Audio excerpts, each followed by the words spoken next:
translated. So I said, hang on a minute, St. James is Yakub, is Jacob, as in Jacob and Esau, as in stole the birthright. Apostle from Galilee. Origins of the name James: Seamus, Irish, Scottish, Latin. Related name: Hamish, Hamish. New Testament Greek: Ikavos. Hebrew: Yaakov, i.e. Jacob, meaning one who supplants, or more literally, one who grabs at the heel. Now that information about the twin is arguable because the other information about James is not adding up. Also, that name Esau was taken on by nonconformists in the 17th century in South Wales because Wales was not happy with what was going on in regards to Christianity and religion. To add to that, the name Ephraim is also synonymous with people with red hair from Britain and Ireland who went to America. Associated with Esau is Ephraim, which is a name that dates back to Britain and Ireland but is used in America, and there are variations for different nations. And by the time we get to the end, it will make perfect sense. To give more depth to this argument, these dissenters were not only Baptists, but they were from Wales. And if you read this piece, you'll see that they talk about the Exodus and fleeing from persecution and going to North America. Another thing about this name Ephraim, it's definitely Welsh, but translated it means Darnell or Darnley, like Lord Darnley, who is King James's father, also known as Zebedee. Some of you will go to Google. That's cool, it's a good place to start. So you type it in, you get this, Zebedee the fisherman. Alright, so we click on, and what comes up? Zebedee. Who's his missus? Salome, or sometimes known as Mary or Mary Magdalene. He is the father of the two disciples of Jesus. Okay. Hey, let's go down even further. We've got Matthew, you've got Mark, Zebedee, Zebedee, just reminding you, where did he live? Near Bethsaida. Is that how you say it? Okay. Anywho, etymology. I've said this before in a video, you can go and watch that. I will put a link. But, anywho, I'll say it again, so you can see it live. The name given in the Gospels, Zebediah, is probably a transliteration of Hebrew name Zebediah. To Cypros at Heights, I've said this before, the word Complete Word Study Dictionary or truncated version, Zabdi, EDB, Theological Dictionary, and so means Yahweh. Do you see it? Or the Lord. Come on now, people. Come on now, wake up. This is your Lord, Lord Darnley. This is your God, Yahweh, because he is Zebedee. He is Lord Darnley. He is from Wales initially, or his bloodline are. He was the first Earl, or one of Wales. Come on. Okay, still not putting it together. The dragon, it's red. Also called a griffin. Also hairy. Where did they hide history? They hide it in myths. They say it's a myth. This, the prophecy of the two dragons, was about Merlin. Where were all these characters from? Wales. What was it about? The king's histories in England and Britain. Surely you can see the griffin. Okay, what about the merman? It's hairy, it has a tail. That dragon is also associated with a snake. In fact, it has been called a snake. I will show you that in another video. But is this a merman or a man of the sea? There's a double entendre in there. Remember, it's all spellings.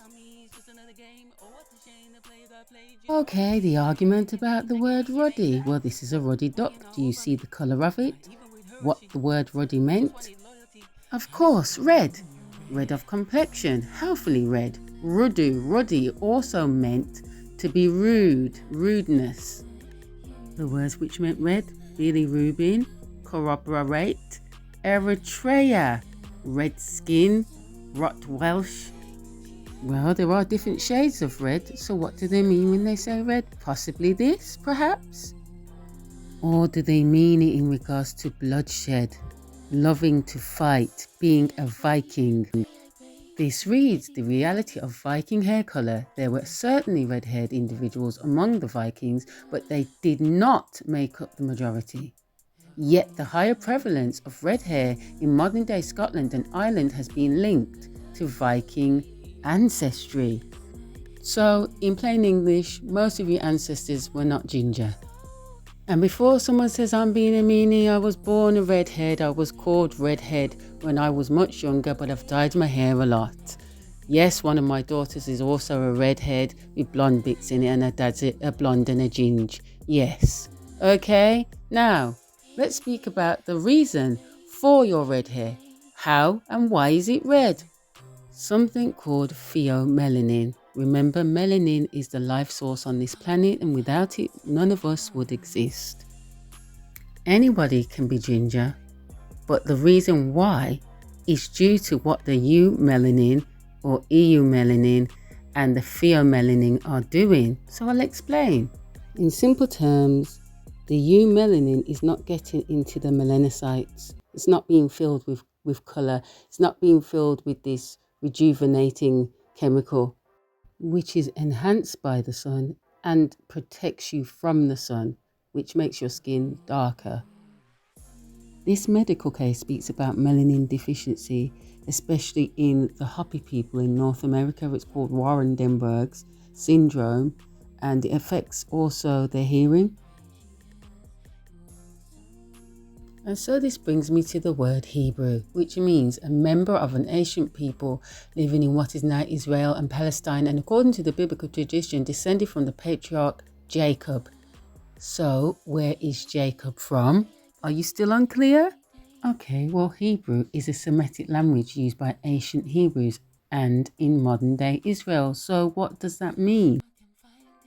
Well, let's go back to the word Wales or Walu or of earth, or flesh by lash.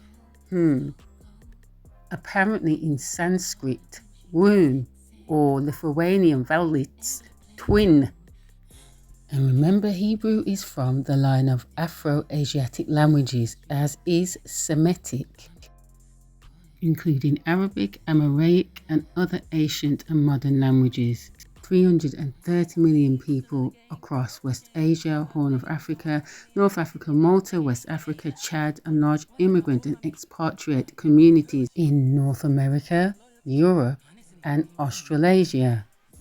The terminology was first used in the 1780s by members of the Göttingen School of History, who derived the name from Shem, one of the three sons of Noah in the book of Genesis.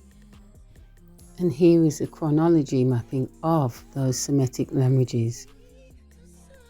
Semitic languages occur in written form from a very early historical date in West Asia and East Semitic Akkadian.